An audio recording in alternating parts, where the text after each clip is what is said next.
Good evening, good morning for those who are connected from New Zealand and Italy. I would like to welcome everybody, our students, our faculties on behalf of Dean Perbellini and of the Lecture and Event Committee. Welcome to our distinguished guests from New Zealand and Italy. We are very honored and we are looking forward to listen to their experience in this first seminar titled USA, New Zealand, Italy Dialogs Seminar. The title of this lecture series is the School of Architecture is Design Dialogues, but this special seminar is also split into part. The first part we could title it Learning from Tree, and the second part Weaving Entanglement. This first part, we will discuss mostly about the project done for Italian Pavilion 2021, and I would particularly thank Andrew Berry, Kathy Wogan, Mike Davis, and Paolo Barin for this. And the second part, we will discuss about the publication of the book Within Entanglement and the installation by Alessandro Zannier. With our guests. Regarding the series Design Dialogues, it's a series that has its roots in a discussion about global crisis. In time of global crisis, we think education, collaboration, and dialogues can represent positive game-changing factors. Through a dialogue with international universities, industries, and practicing designers and artists, the New York Institute of Technology School of Architecture and Design lecture series will nurture dialogue on the education of the creatives of the future and will challenge the more conventional university curricula and the narratives and communication strategy of the current professional practice.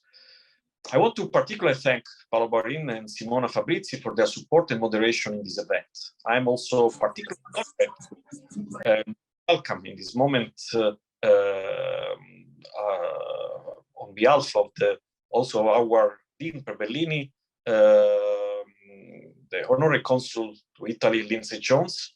It's a very distinguished guest, and we are very honored to have you here, Lindsay.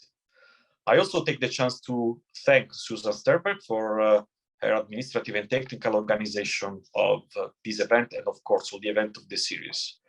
Without any further ado, I will pass the command to Simona Fabrizi, Senior Lecturer in Economics at the University of Auckland, and the first of our moderators. If you're ready, Simona, the stage is yours. Yes, thank you so much for the introduction. And I hope there's no echo for you. There is some echo here in our room, but hopefully it's an echo. Find a bit. Right. Yeah, I'm just. Can you just confirm that you don't have an echo yourself? There is an echo. Oh, okay. That's unfortunate. So let me try to see how we can. I can use the other computer. Just a second. Both microphone and audio in one of the two computers. That might resolve it. I hope. Much better. Is that okay now? Yes. Yes, it's okay now. Good. All right. So thank you, everyone, for having me, and most importantly, also Alessandro for putting this together. So I'm very honored to be here to represent the Comites Nova Zelanda. So this is an elected committee that represents Italians living in New Zealand, and in particular, within that framework, I'm the responsible for the working group on culture and Italianity. And a few months ago, Alessandro is here with us today. Alessandro Zannier was contacted me and was somehow giving an impulse to the possibility of us having precisely what we are doing now, having an opportunity to discuss projects that he collaborated with different people that are here present today, and which were collected in a book, The Weaving Entanglement, which there was a follow-up. There was a follow-up kind of event just last week, and this is a follow-up of a follow-up. So I'm pleased to see that the dialogue is continuing, so that this work that started a few years back and also was during the pandemic is actually having a new life and a new beginning for maybe future collaborations across individuals that go even beyond the original collaborators. But I really don't want to take too much time myself, because I'm here to introduce, as we were just mentioning, the Honorary Consul to Italy in Auckland, our distinguished guest today, Lindsay Jones. So I will really pass to her the opportunity to make the formal introduction and greetings as well, institutional greetings in their capacity. And I'm happy to be here, so happy to participate in the moderation, of course. So thanks everyone for having me and having us. So I'm just now switching back, I mute myself and bring it back the volume, and apologies for the echoes a few minutes ago.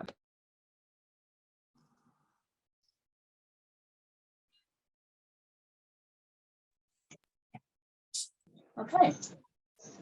Well, thank you for the opportunity to participate in this event and this meeting of minds. First, I'd like to congratulate all of you involved in the Weaving Entanglements initiative. I think the book is truly superb, as are the projects recorded in it. Somebody's turning upside down on that screen there. Goodness. I have to say, I found the subtitle, An Unconventional Dialogue of Italy and New Zealand, quite apposite. I have read several of the chapters.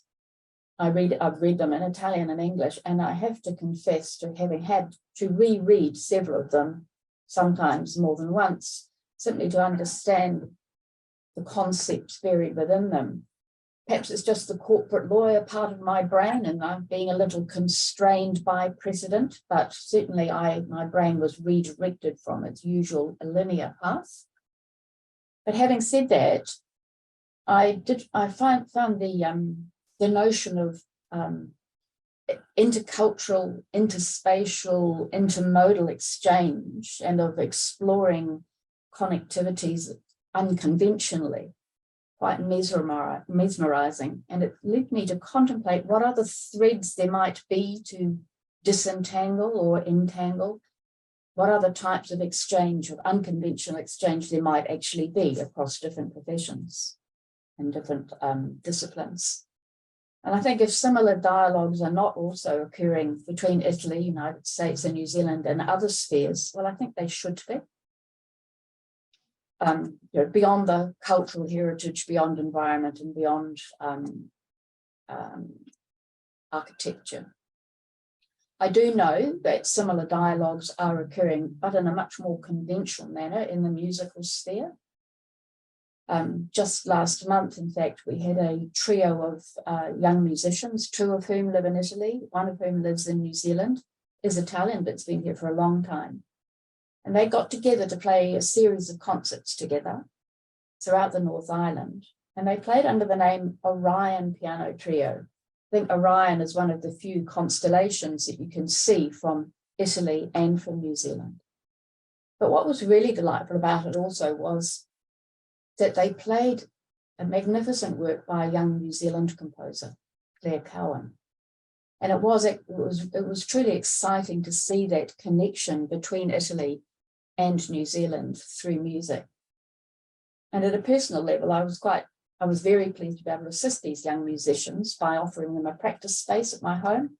And we also hosted a series of recitals in the lead up to the more public performances. We hosted them at home.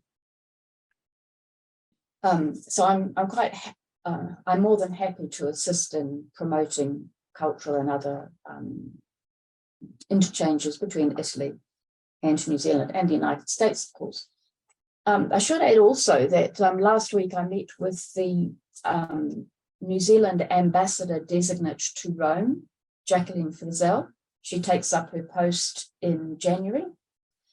She's very approachable and she's very keen to nurture Italy-New Zealand relationship, but not just in trade and through diplomacy. So I think you could find her a useful ally in Rome for these types of activities and promoting them.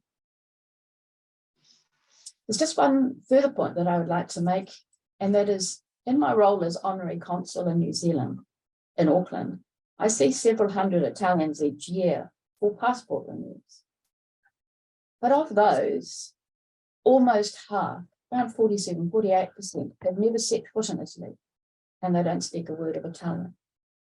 They come primarily from Argentina or Brazil, or South Africa or Zimbabwe. And I think that they are, well, they are their children, the grandchildren, the great-grandchildren, the great-great-grandchildren of the Italian diaspora. They have no present connection with Italy. And a lot of them would like to have that and to reconnect with their Italianness. So I think when you think about New Zealand and Italy, and I suspect this is the same possibly in Canada and possibly also in the United States, perhaps less so in Australia, I'm not sure. But when you think about Italians and conserving heritage, remember that the Italianità of many Italians in New Zealand is imbued with and enriched by the cultures in which they grew up. So to finish, I'd just like to congratulate you on this wonderful collaboration. And as Honorary Consul in Auckland, I'm happy to offer support where I can to any initiatives between Italy, New Zealand, United States, any connections and alliances that expand the world of knowledge. So thank you for the opportunity. That's what we're doing now. I'll just make sure that we do not.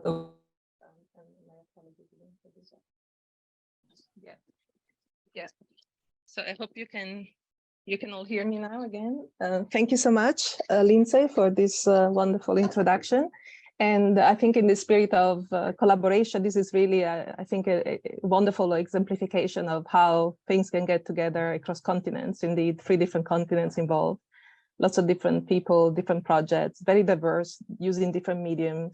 So yeah, it's a privilege to be here. I was happy about the other event last week. So I'm looking forward to the conversation today. So without further ado, I should probably pass on to Paola now, because she's going to present one such project and get a little bit more into a bit more detail of what the project was all about. And there will be different people contributing to that conversation. So yeah, pass it over to you, Paola.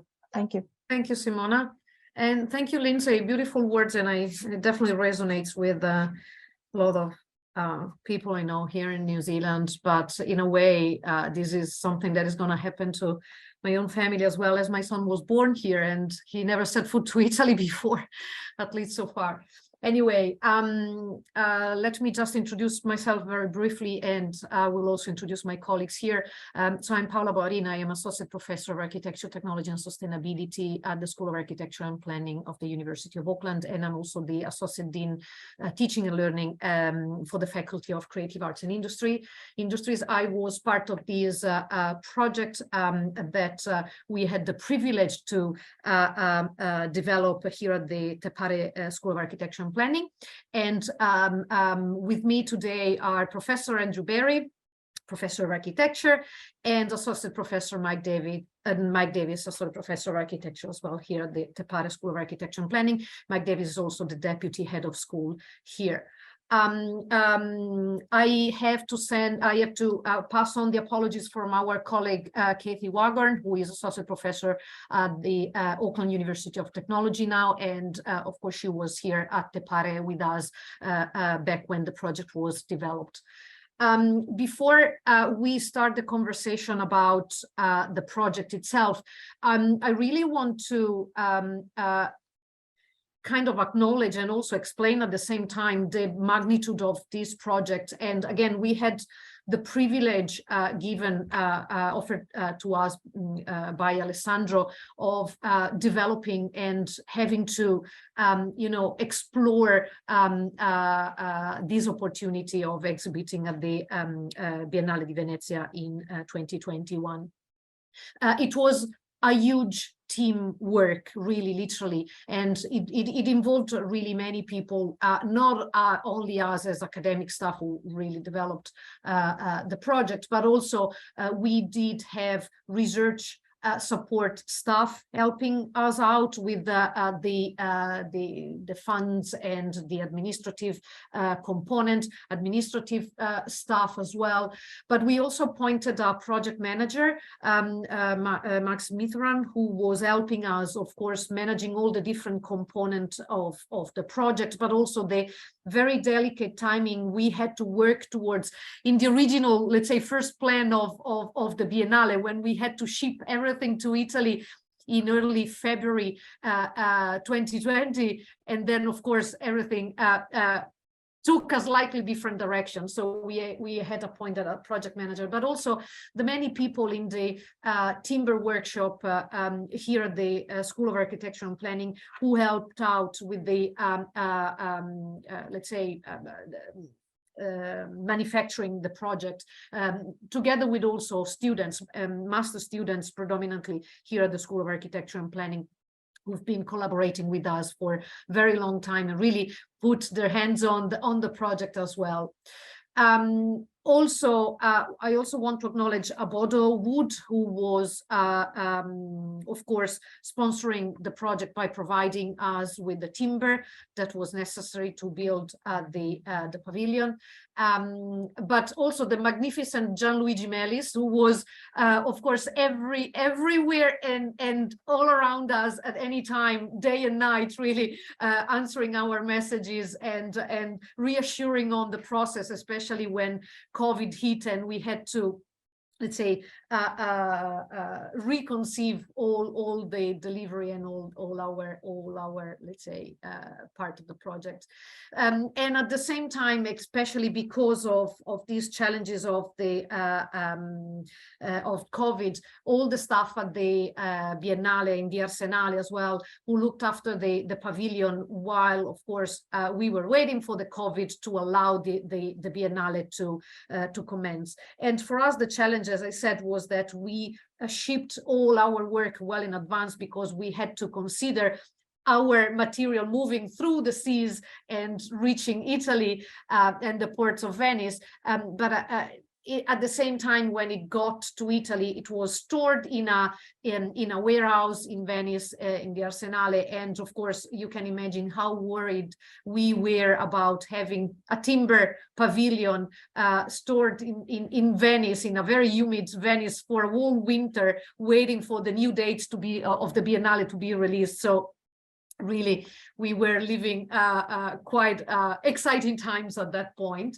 But also I want to thank and acknowledge the staff at the Biennale, who then helped us assembling the project, and we were guiding them from here, from New Zealand, again at every hour of the day and the night, mostly the night, because of course we weren't allowed and we weren't able to come to Italy in person. So really, it was a huge effort, all made possible by Alessandro. And Alessandro, really, we cannot thank you enough for this amazing opportunity that you offered us. And we are all very, let's say, happy and enthusiastic about the result and the outcome. But without going further into my speech, I want to pass the baton on to Andrew and Mike, who are here to introduce the project, and then I'll close a little bit later on.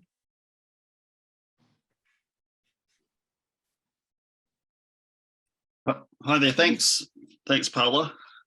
I will see if I can get the PowerPoint going. Yeah, it's coming up. Okay, and can you still see that? Yes, perfect. Okay. Andrew, thank you. Okay, so thanks for the invitation to speak and for arranging this. It's great fun to kind of talk about this project. It was quite a huge effort at the time, but it's now sort of sufficiently far in the distance into the past that it's fun to talk about it again, so that all the kind of pleasures come forward. So thanks for setting up this presentation.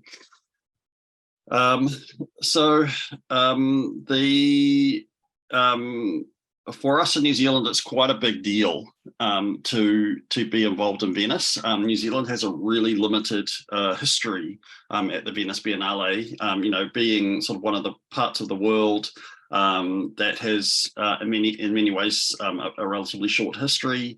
and being kind of far away from Venice and kind of feeling quite a lot of, I guess, cultural insecurity.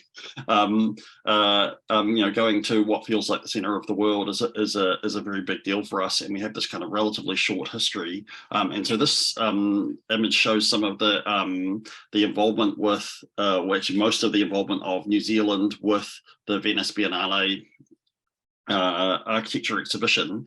And so that first project there in 1991 was actually the School of Architecture being invited to participate in an exhibition in the Corderia, the big long building, in an exhibition of schools, and that was a really kind of astonishing thing. I think there were only at that time 4 schools from the Southern Hemisphere that were invited, and New Zealand was one of them. So for us, it was kind of completely terrifying going to the kind of center of architectural culture, feeling like we were the real hillbillies of the scene, kind of rolling up with our kind of sticks and sort of and tissue paper. And so we put in a lot of effort, and we were really kind of astonished at the end when the school was awarded the Venice Prize, which is the equivalent of a kind of a golden lion for that exhibit. So that was quite a moment, not only for the school, but for New Zealand architecture culture more broadly. There's another one, that's this one in 2012 was actually a small exhibition in one of the collateral venues that was arranged by myself and a colleague from Victoria University, which is one of the other large architecture schools in New Zealand. And that was an exhibit actually about the whole of New Zealand architecture. So that image you can see is actually part of a kind of 3-dimensional family tree of New Zealand architecture.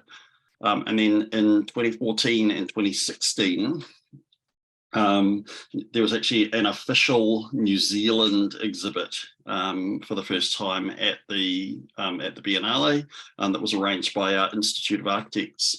And that 2016 exhibit was actually one of the co-curator of that was our colleague Kathy Waghorn, who worked on the Learning from Trees exhibit. But that was such a kind of mammoth effort that the NZIA, the Institute of Architects, decided to discontinue going to Venice because it was so that effort was so draining for the organization. And so there's a group of us here at the School of Architecture that we've got a kind of concentration of expertise in the making of architectural exhibitions, and we had been doing exhibitions mostly in New Zealand with the occasional kind of overseas exhibit thrown in, and we were really kind of keen to re-establish the path to Venice over maybe 10 years. And so it was really kind of astonishing for us to get this invitation from Alessandro, which meant that we could really kind of skip over a lot of years of kind of grinding through and trying to kind of to build up to another exhibit in Venice. So fantastic thing for us. Now, let's see if I can get this to go. So the Learning from Trees exhibit really was fundamentally a project about wood and about technology. Folk may know that we have a huge amount of timber in New Zealand, some of the largest exotic forests. So we have huge pine forests that were planted in New Zealand during the Depression, and that sort of kicked off a massive kind of forestry industry in New Zealand. And New Zealand is a really big exporter of wood, and we have this very long tradition in New Zealand of primarily wooden architecture. So wood is what we grow, and it's how we make buildings in New Zealand. But in thinking about that, we're in a kind of slightly odd position relative to the rest of the world. So if we kind of compare ourselves to Italy, if we were making a timber building in Italy, we might get some trees that were grown in Slovenia. They might be cut there and sent to Germany for milling, and then sent to France for treatment and preparation before being assembled in a building in Italy. So there's working in a place like Europe, there's a kind of huge amount of technology and resource that an architect or designer would have access to. And as you can see in New Zealand, we're just a little kind of dot in the middle of the ocean.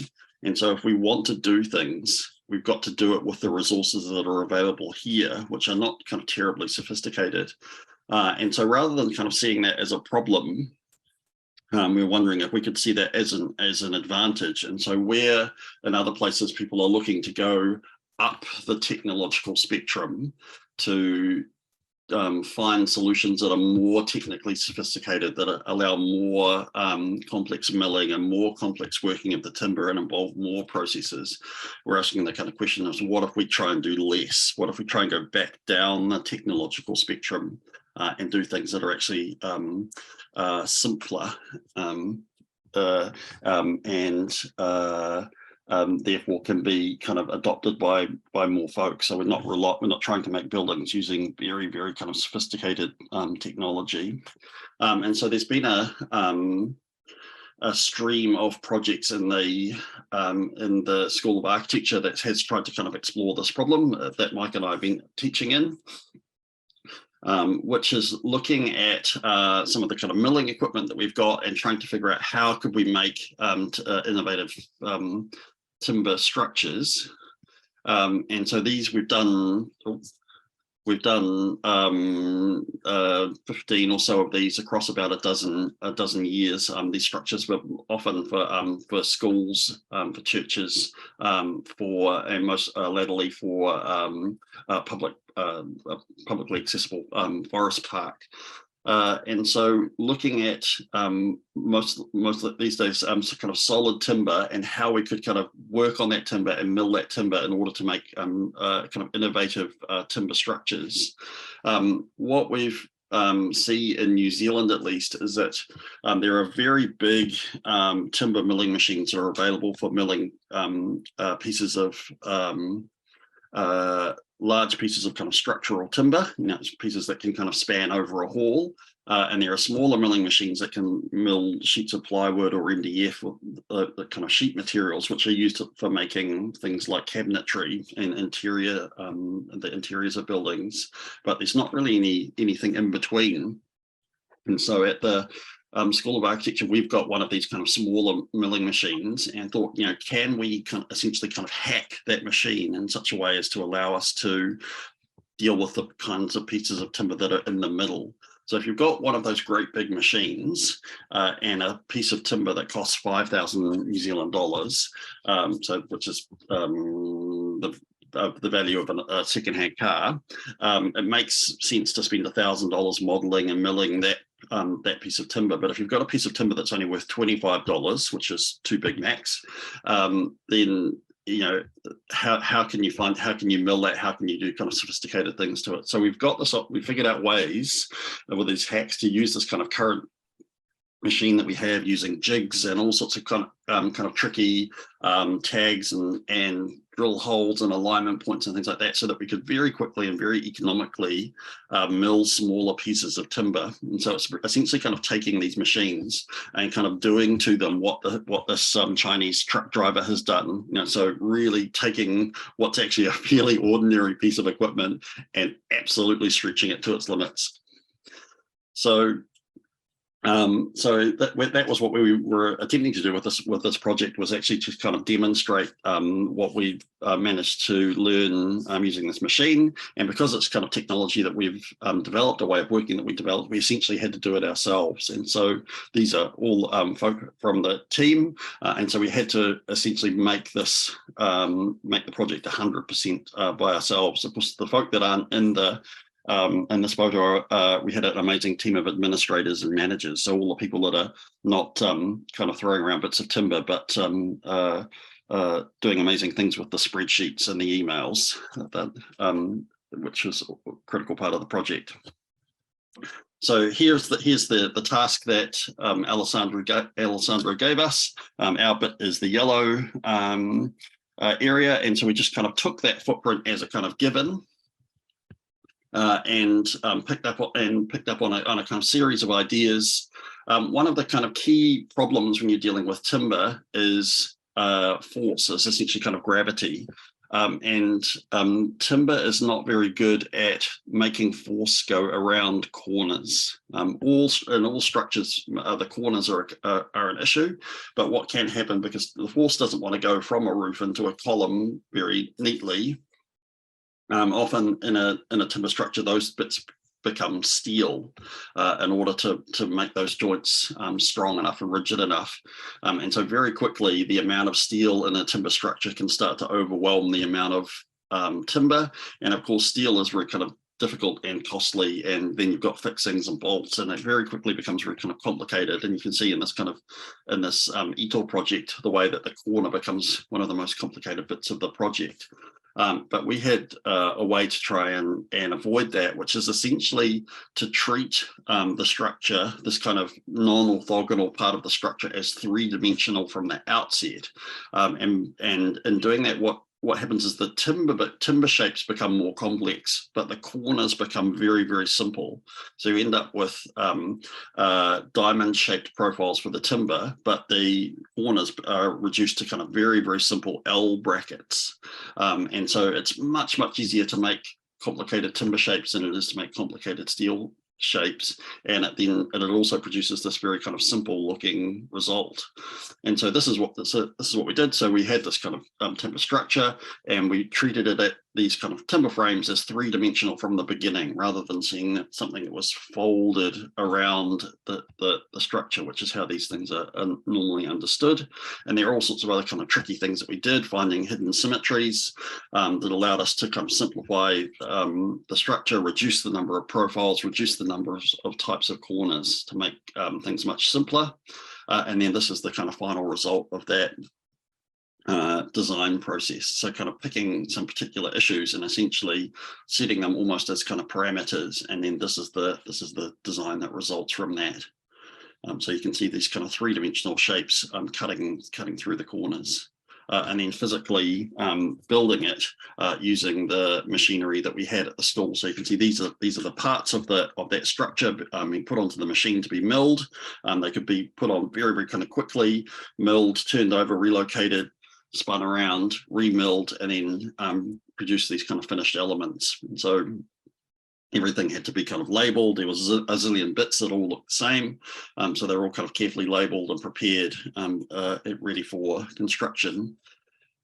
What we were also aware of is that this thing would have to go to Venice as several thousand pieces and be able to be kind of essentially kind of clipped together. So we figured out all sorts of little tricks for to help assist with the clipping of the structure together. So things were kind of color-coded and labeled and numbered so that they would be very easy to kind of recognize and organize as they're being put together, and figuring out ways to put those together and without cranes or scaffolds or things like that. So putting it together in small sections. And this is as much as we ever saw in New Zealand, our room wasn't big enough to do a full test assembly, so we had to make it in two parts, which was a little bit nerve-wracking because we were never able to put the whole thing together.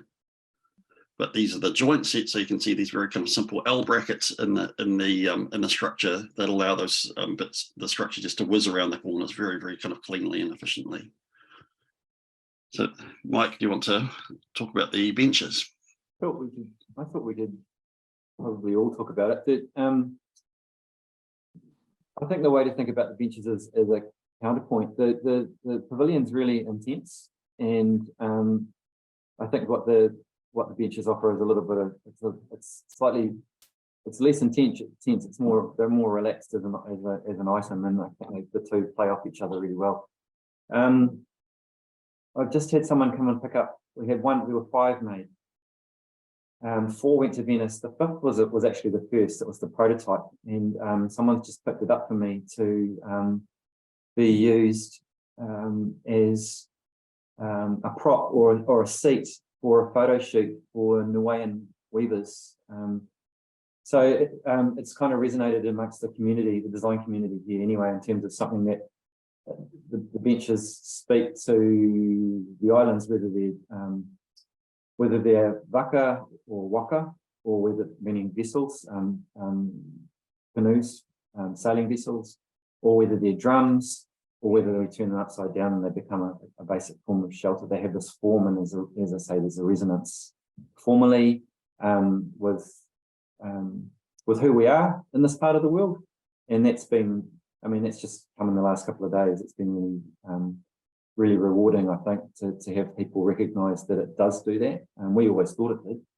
To tell you the story of how this all comes about, I mean, there's something that occurs on the sand on the West Coast beaches, which Alessandro is very familiar with, which patterns are left in these titanomagnetite, so black sand beaches by the tides.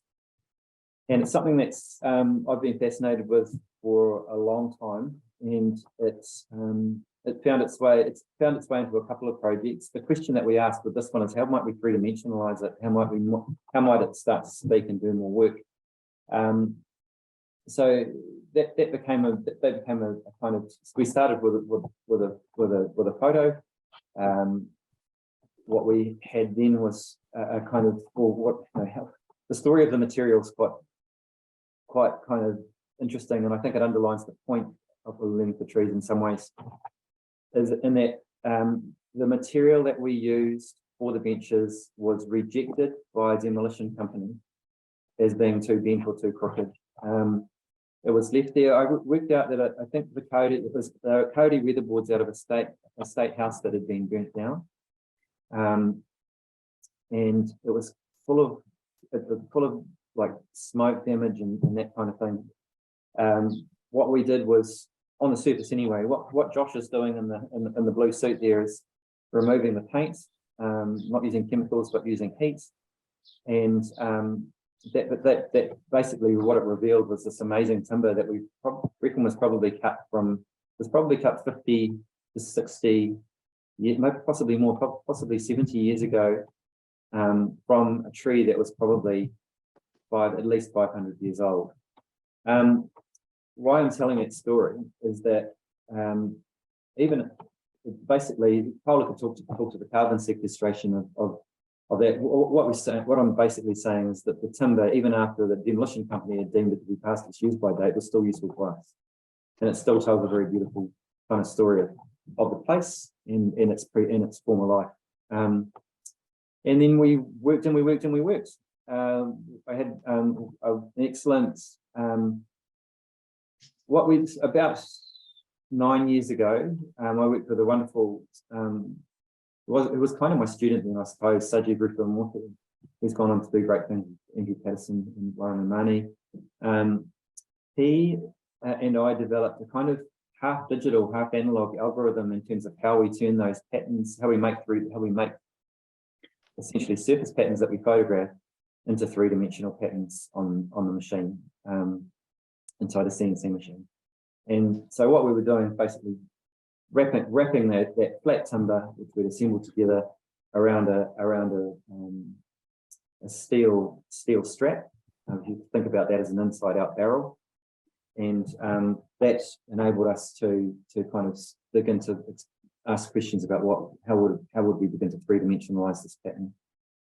The bench itself has also the feet. You can see where Will's kneeling in the middle there. The feet are a kind of reference to the way we do casually treat logs that have been cut. Much smaller logs lying across with a hollow cut out of them and just seated there.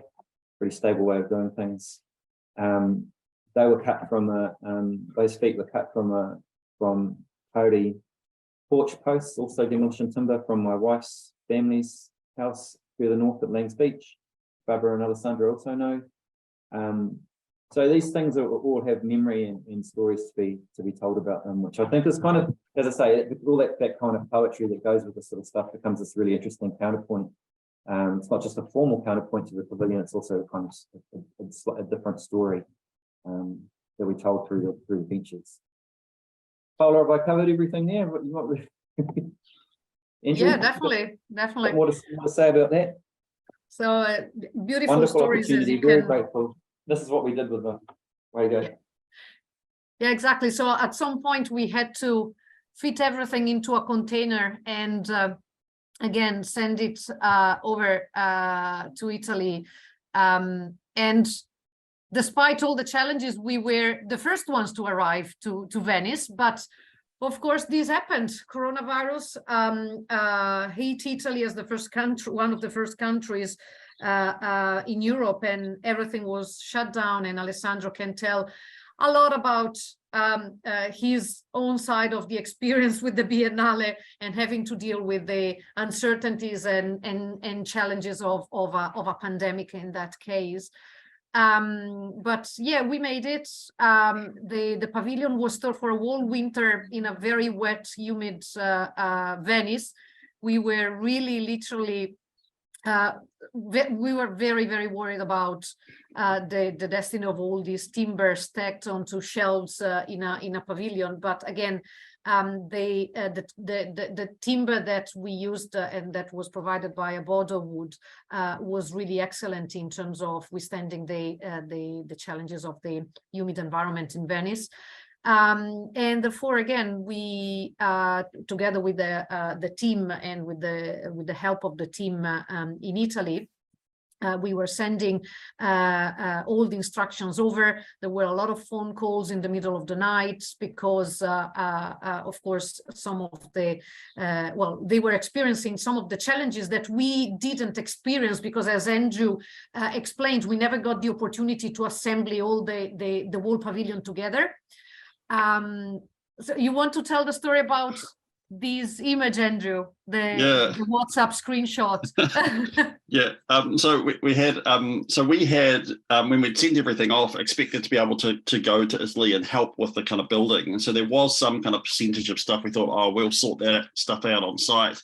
And so we'd thrown some extra pieces into the mix and into the container and the boxes, and so we'd get these lovely kind of messages about, oh, you know what, somebody had found one screw in the bottom of a box and very kind of carefully asked us sort of what had happened, and we were just like, oh, that probably just got thrown in a box at the last minute.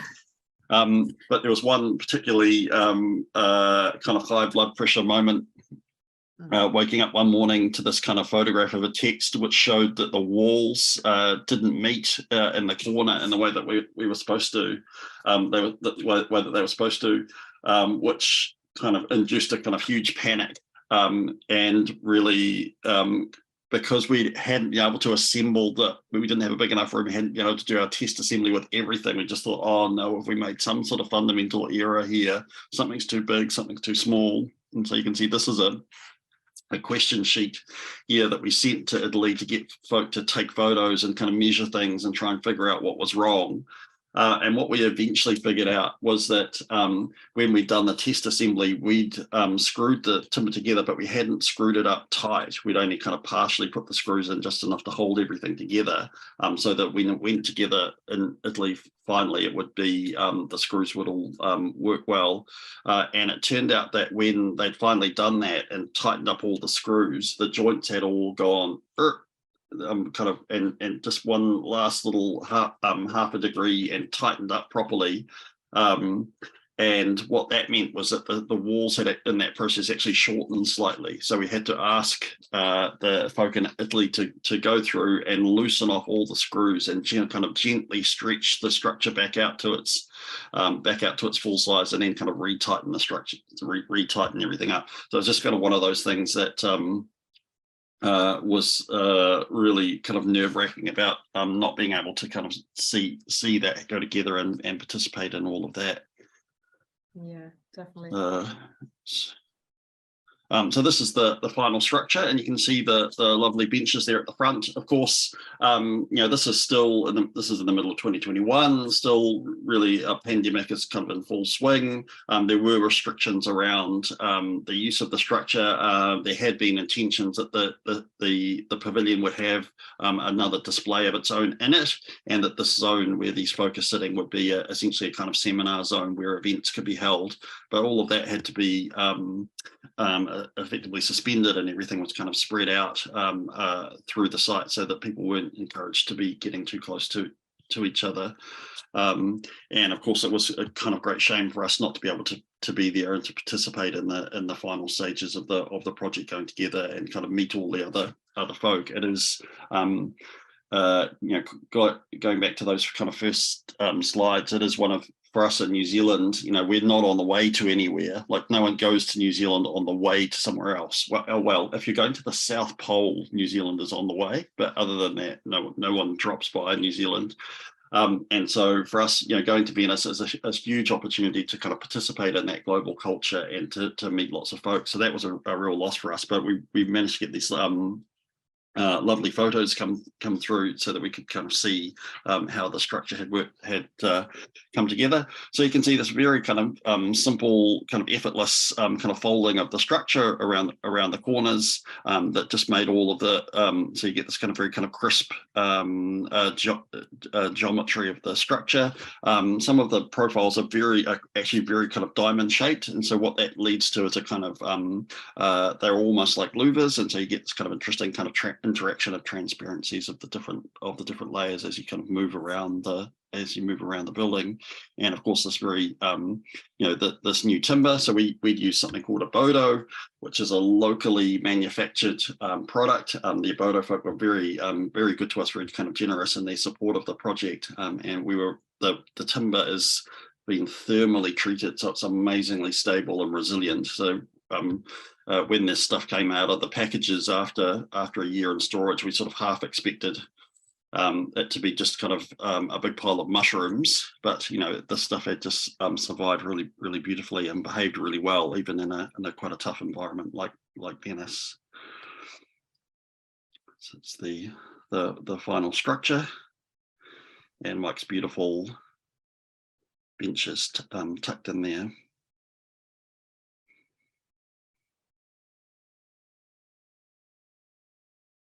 Oh, that's it. And to close with a couple of more information, the pavilion was awarded the silver pin in the exhibition and temporary structures in the last best award of the Designers Institute of New Zealand, and Mike's benches was awarded the gold pin in the design object category at the best awards. So very successful story, and again really a story of collaboration among many people and among many institutions, and again all made possible by the kind invite from Alessandro. And yeah, Alessandro, over to you. Thank you. Can you hear me? Yes. No, thank you very much. This was, I don't know, this is part of the process, but it's so amazing every time to see the counterpart, what is happening on the other side of the ocean. And because I always see this part of the process. Just to give you an idea of how because as Andrew said, there is this problem of connection between the continents and communication. So, but however, just to give you an idea of the impact, at least the visual impact of what you guys have done is, in this case, I'm referring to Mike's work, the bench. This morning, I opened Wired, the journal, the magazine Wired, and there was an article. I was not aware of this. There was an article about something regarding the pavilion, not directly the project, but a specific installation, the installation that's called Cyberwall. And in the front page of Wired, there were the benches, Mike's benches. So nobody asked for permission, of course, but I guess this is what you have to accept, the fact that the impact of the image of the impact of the project was so meaningful. As I was telling last time, the paradox of this Biennale is that we had to wait 2 years to start, and everybody was worried that there were not enough visitors, and it was a problematic Biennale. It has become the most successful Biennale ever. So this is telling a lot about the resilience of humans more in general. And as I said during our previous seminar, I always like to highlight the importance of the pavilion, as this was the only pavilion, let's say the only installation about the Venice Biennale to be literally present in Venice before the Biennale started, and has been defined as a sign of hope by the president of the Biennale and by the director of the Italian Directorate for Creative Arts. However, more in general, as you know, I already said this, there are several things why this is significant in this context. One of those is that, for sure, the overall project of the Italian Pavilion, and again, I have to stress also in this case the importance of Mike's contribution, because the overall project is let's say, is a continuation of the work that Mike and I have done in 2016. There were many ideas that were springing out from the collaboration we had in different ways, and even the idea of enforcing the concept of exaptation into architecture is part of the experience, the intense experience that I had in New Zealand. So literally, as I said last time, Paula, the entire pavilion here, I'm not talking about your pavilion, is a son or a daughter of Aotearoa. Another aspect important, again, about stories, narratives that link the different experiences, that I don't, also in this case, I don't remember if I ever told you guys that there were many events that took place in the New Zealand pavilion during the Italian pavilion, but one in particular is very relevant for me, also personally, also emotionally, because this is the place where we have organized the study day, the seminar in memory of Diane Lewis, with all the colleagues from Scott Cohen from Harvard, Nade Terrani from Cooper Union. So this was, and I have to say that this has been considered a particularly appropriate environment for this important celebration.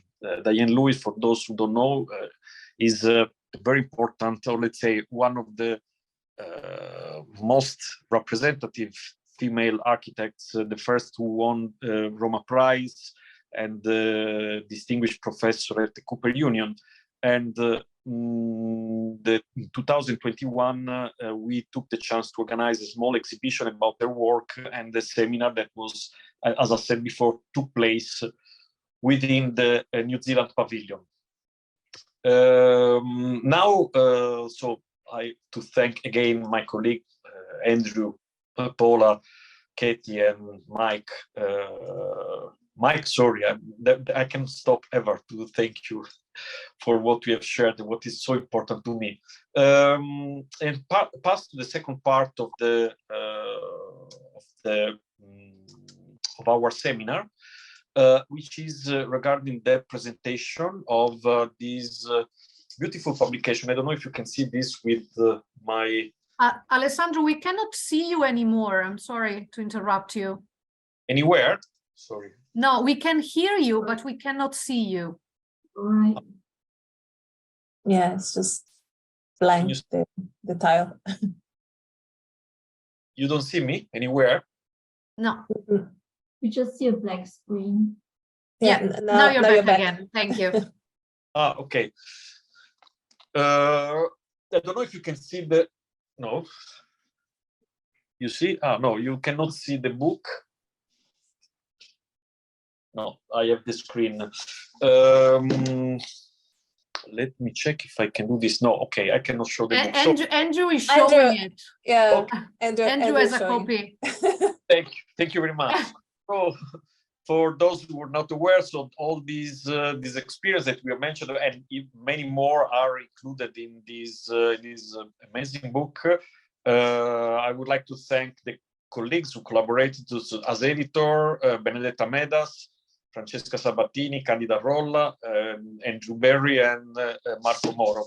And I also would like to thank Paolo Mozzo for the support and the promotion of this publication, very important. And of course, I would like to thank Alessandro Zannier, who was the let's say, the first promoter of the initiative, and I would say even more, the one who has been so much involved in the idea of creating this relationship between New Zealand and Italy, and I would say also among New Zealand, Italy, and USA. And as I said to Alessandro many times, I hope that this is just the beginning of continuing collaboration. And as we know, Alessandro also kept on working on this project also in this year in the Cameroon Pavilion, and I expect that he has more to share in the future.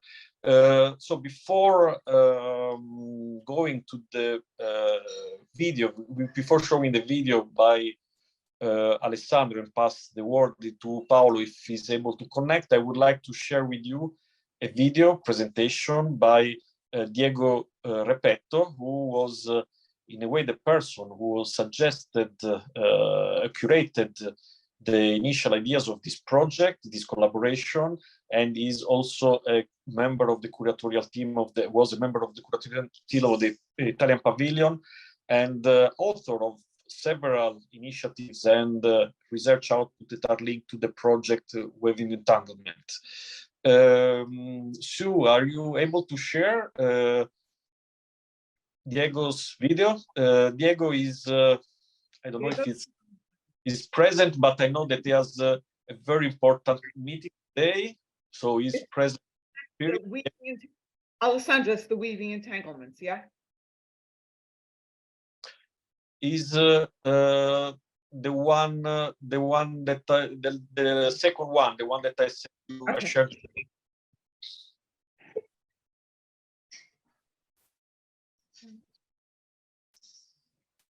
1 second.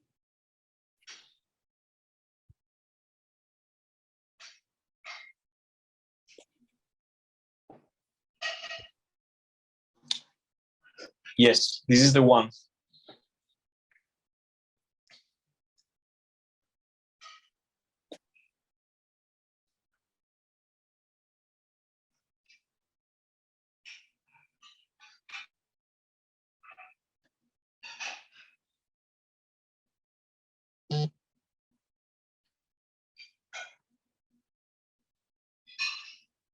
I cannot hear the audio.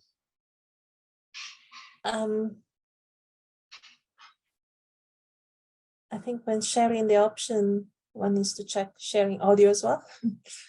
Otherwise, we only share the video. Yes, Sue, did you share also the audio? Can you hear it?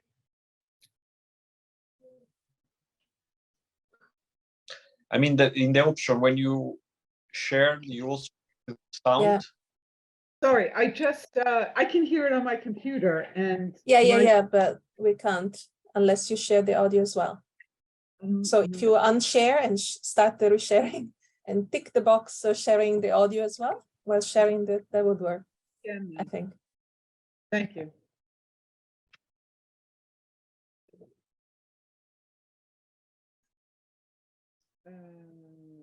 It should be on the left-hand corner, the little box to check while sharing, the option to share the audio. Share. On the left-hand side down, yeah, corner, yeah.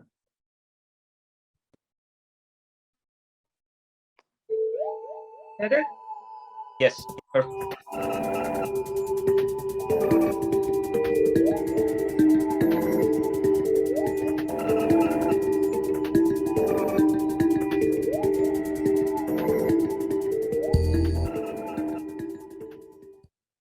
Grazie per l'invito. Sono Diego Repetto, architetto e membro dell'Associazione Internazionale dei Critici d'Arte, sezione Italia. Mi dispiace di non essere fisicamente e online lì con voi, ma al momento sono impegnato con la nascita di mia figlia, Giulia Michi. Il secondo nome Michi le è stato conferito dal terzo presidente della Soka Gakkai internazionale, il maestro buddista giapponese Daisaku Ikeda. Il significato di Miki è Mi, splendida, Chi, nuova era, strada corretta. Quindi vorrei cogliere l'occasione con la nascita di mia figlia, per augurare a tutti voi un fine 2022 e un 2023 trionfante. Oggi ho il compito di invitarvi all'ascolto dei meravigliosi colleghi che vi racconteranno come è nato il dialogo non convenzionale attraverso l'architettura e l'arte, avvenuto il 15 luglio 2021 alla Biennale di Venezia e che ha generato il gemellaggio Italia e Nuova Zelanda, oltre a un libero catalogo dai preziosi contributi testuali e grafici. Tutto questo lo definirei in 2 parole: quinto paesaggio. Ma che cos'è il quinto paesaggio? Con il termine quinto paesaggio si identifica un nuovo paesaggio in cui viene messa a fuoco la centralità dell'immagine e del suo impatto mediatico come creazione di processi virtuosi di valorizzazione e rivitalizzazione del paesaggio stesso. Grazie all'atto creativo si introduce nella realtà un contributo nuovo, caratterizzato da nuove dinamiche percettive. Attraverso eventi temporanei, come il Padiglione Italia delle comunità resilienti, lo stimolo a vivere il paesaggio in maniera inedita e in un breve periodo di tempo favorisce un forte impatto emotivo sulla memoria collettiva, oltre alla consapevolezza di essere testimoni di un evento irripetibile. Benvenuti in Weaving Entanglement nel quinto paesaggio.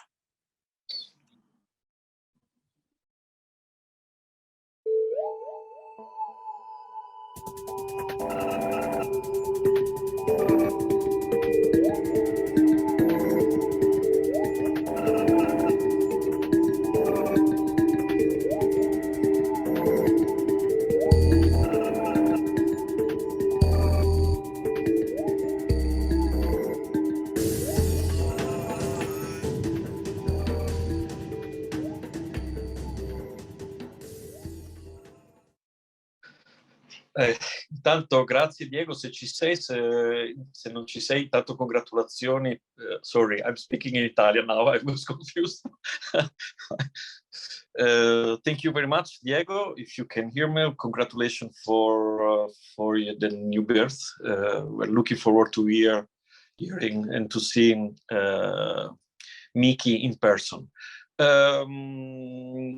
I don't know if Paolo Mozzo is, because I know that he was in contact through the car. So, Paolo, if you are present, just let me know. Otherwise, I will immediately introduce the second contribution by Alessandro Zannier. Paolo, are you here? No, maybe Paolo is disappear. Okay. Paolo disappears. Yeah, I know that he was in contact by the car with problem of. Anche Diego is answering. Diego is also in the car. Hi, Diego. No worries. We know priorities in this moment. Thank you very much for your amazing contribution, by the way. I really appreciate the effort not being here, but providing a very top-notch contribution. Thank you. So if it's okay, I would like to show the contribution, the presentation by Alessandro. Alessandro is present with us now, but I don't know why, because I think you can do, Alessandro, but he prefers the video presentation. I prefer because my English is very bad. That's not, well, I think you could say because you are a digital artist, so you express. Okay, I'm going to press play. Yes, thank you.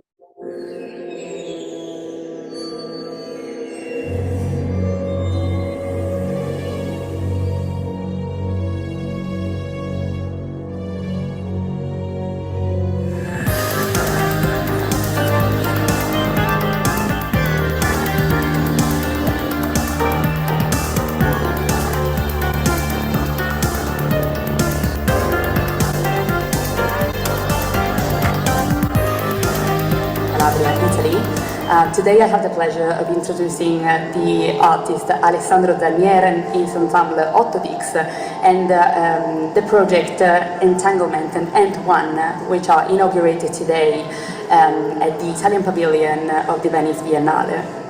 Alessandro Zannier is an unusual visual artist who combines his primary vocation, that of visual arts, with electronic music, and who was able to release albums and to host performances with his ensemble that are focused on the topics of physics, of astronomy and geohistory. In the particular case of Entanglement, the topic of hyperconnections and of the repercussions of global phenomena such as migrations, climate change, the pandemic, and even fake news are dealt with in the album, which have been touring in different locations, but the most ambitious one is the one that we will be attending today in the Italian Pavilion, of course.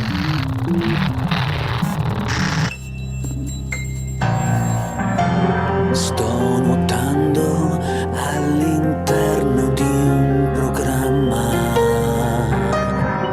concepito come un ologramma. In questo momento appunto sono qui sia come artista visivo che come musicista, e il progetto Entanglement, che è il titolo anche di un album, ha generato tutti questi percorsi anche nelle arti visive e questa installazione. Ma quando tu vedrai l'Africa by night, allora capirai che la vita è nomade. Io sono Alessandro Zannier, sono un artista visivo di formazione, anche il mio percorso è quello di artista visivo, ma parallelamente sono anche un musicista che lavora con l'elettronica e anche con le canzoni, sono un autore anche di canzoni, e il mio lavoro si caratterizza perché appunto muovendomi in questi due canali affronto delle tematiche con dei concept album che diventano quasi dei manifesti di intenti della mia ricerca di un determinato periodo, e poi una serie di installazioni o di opere che sono collegate a quello che faccio. Mi reputo un artista concettuale, di conseguenza a seconda della tipologia di ricerca che faccio metto in campo sia arte digitale che scultoria o pittorica.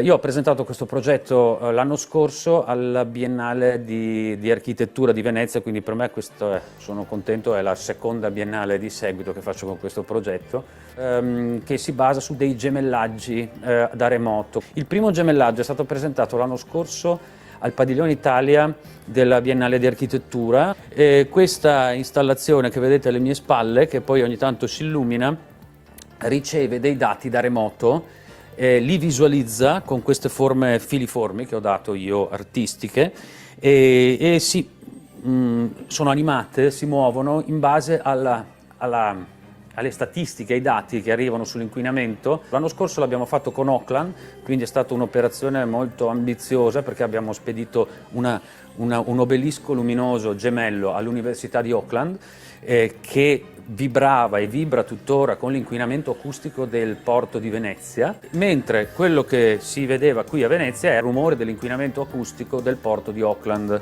Quindi ci scambiamo i dati, ed è un lavoro che faccio, è collegato al concept di Entanglement, che è il titolo anche dell'album che ho pubblicato 2 anni fa e che sto portando anche in tour laddove è possibile con la pandemia. Questo concept appunto prevede che si ragioni sul concetto di rete mondiale, cioè tutti i fenomeni che prima erano isolati da una parte all'altra del mondo adesso hanno un'immediata ripercussione su tutto il sistema mondo. Il mio lavoro sostanzialmente è quello di analizzare l'uomo come una sorta di sciame, non più l'uomo singolo, ma le problematiche dello sciame umano su vasta scala spazio-temporale, visualizzato attraverso i big data e gli eventi che adesso con la tecnologia si possono visualizzare. Quindi adesso l'uomo si può vedere nello spazio-tempo come una sorta di colonia, e sto cercando di ritrarre questa nuova forma di uomo del Rinascimento, diciamo, invece che visualizzarlo come singolo al centro del mondo, visualizzarlo come fenomeno impattante sul mondo.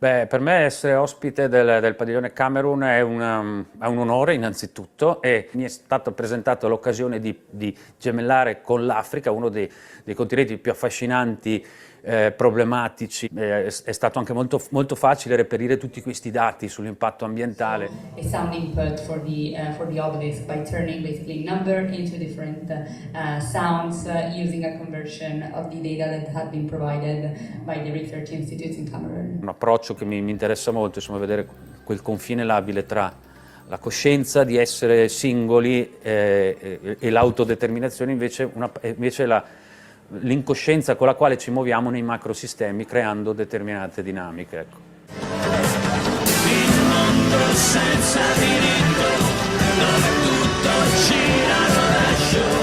Il mondo senza diritto, tutto gira rovescio. Maori vuol dire normale.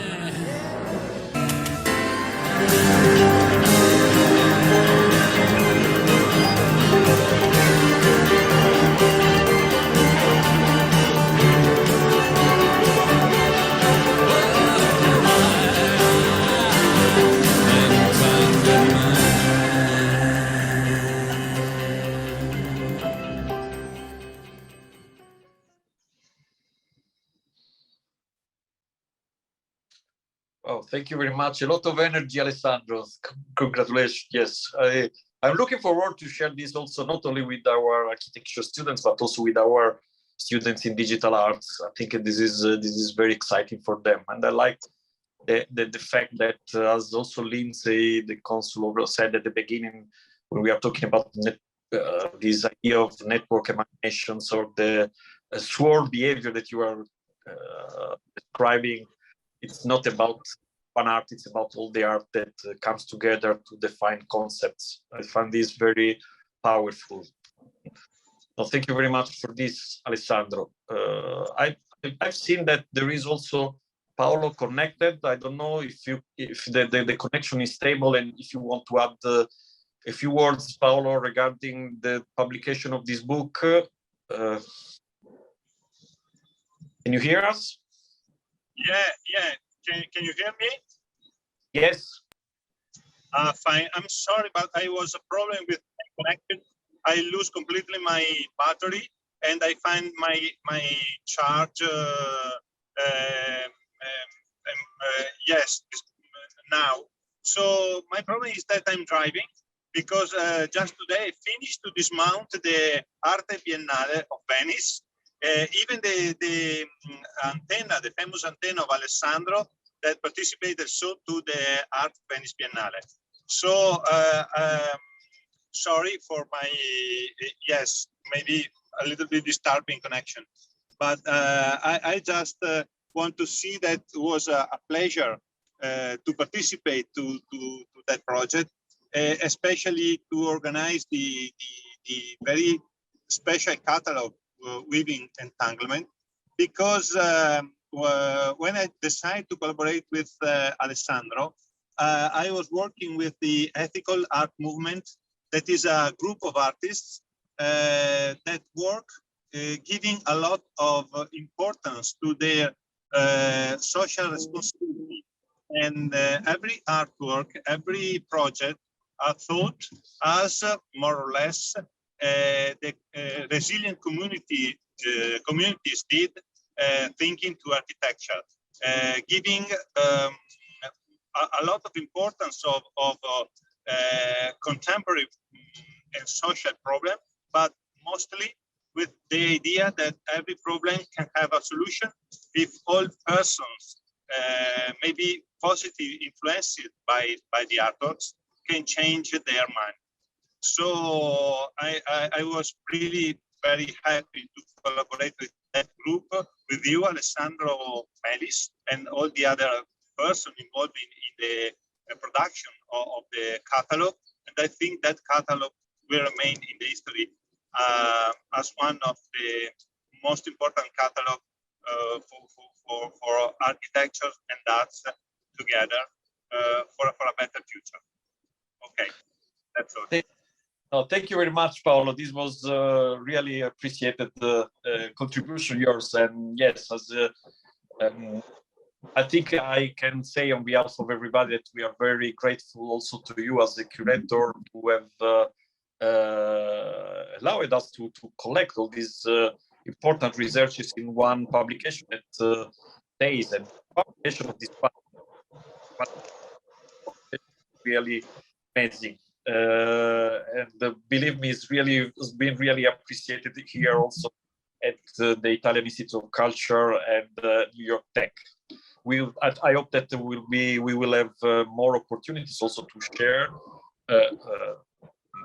researches and endeavors also related to what you said, the importance of considering a social engagement as relevant as the artistic engagement. Thank you very much. Thank you very much, Paolo. And thank you very much, Alessandro, for the work. It was really, really exciting to see again and one who at work. Thank you very much. So I think we have a little bit beyond Paolo, I don't want that. I see that the light in the car, so I don't want that to create an accident.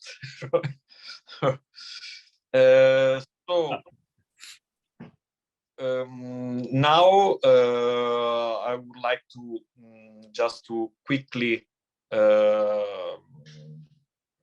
ask you all if you have any further remarks at this point.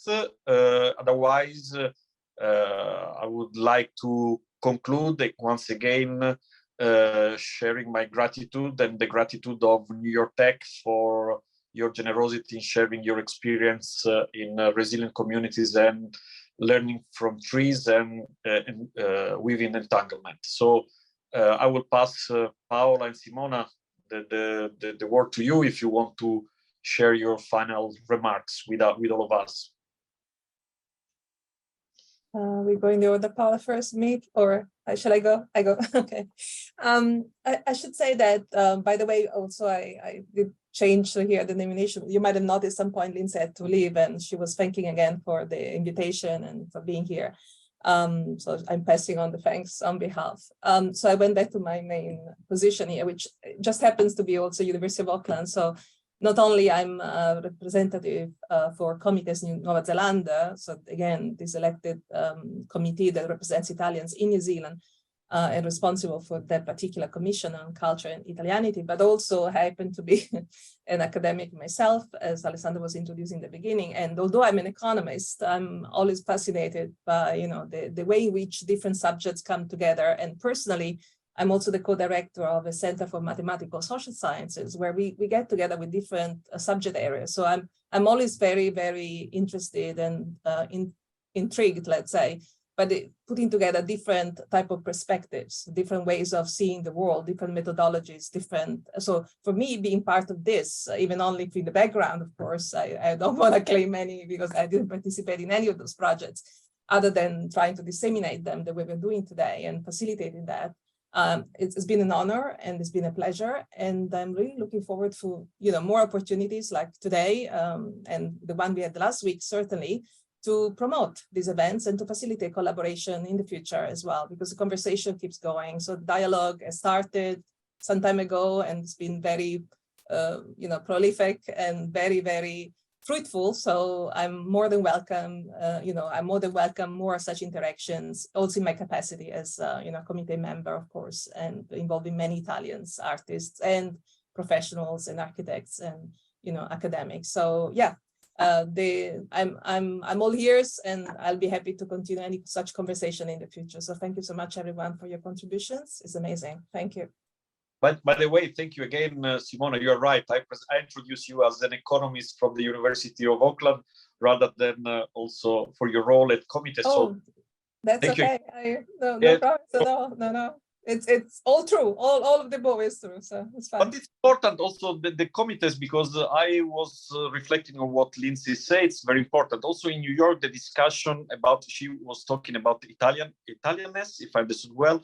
Here in this New York, this is a very, since in New York, or let's say United States, if you want, is the second place in the world with the highest number of Italian. And also of several generations, like New Zealand, where perhaps the patterns of migration has been a little bit more recent in history. So we don't have as much, kind of several generations of Italian living in New Zealand. That might be so perhaps to some extent in Australia, but not so much so in New Zealand. So keeping alive the connections with the culture and how this culture evolves and get intertwined and their disentanglement, happening. I think it's very, very important because, as Lindsay said, for people that are here, many of them, the vast majority of Italians in New Zealand do happen to have actually been born in New Zealand from, ancestry that are Italian. So in fact, their ways of experiencing the Italianità or the Italianness is quite different than the one that for people like myself who came here as an adult already for work-related issues. So I think it's important to have the conversation going and maintaining this kind of connections that are so important for us all that, we see the events in the world, how we're all connected for the good or for the bad. And so how we can make it work better for everyone, for the social good. So as an economist, that touches very close to home for me. So, anything that we can do to make things better. We have such a notion of social welfare and improvement of well-being. So all of that is important to me. And so, as I said, happy to facilitate any such conversations in the future as well. Yeah. Thank you very much. Thank you very much, Simona. Paola? Yeah, just a couple of, let's say, closing words. I feel really privileged to have had the opportunity of, let's say, being part of these two events, the colloquium last week and also this event today, because I think it was really an enriching opportunity because there were so many, different cultural perspectives, different disciplines shared and presented during these two events, that it was really, really important for me to see all the connections and all the, let's say, possible future opportunities as well. I think this is just, we are on a path here, in my view. This is not the final event. It's a path towards, future activities, future collaborations, and it's something that I'm really looking forward to. So I just want to thank Alessandro again for the organization of today's event, but in general for the organization of, and well, for putting together such an amazing and varied group of people and group of academics, artists, and professionals together. And yeah, we look forward to future opportunities for collaborations. Thank you very much, Paula. Thank you very much, everybody. If there is, unless there is someone who wants to add their remarks at this point, I would like to, say, see you next time. So as Paula said, this is not the final chapter. Is one of the first chapters. Thank you all. Yeah. And thanks so much for organizing this, to you and Sue as well. So thank you for making it happen. Thanks. Thank you very much. Bye. Bye.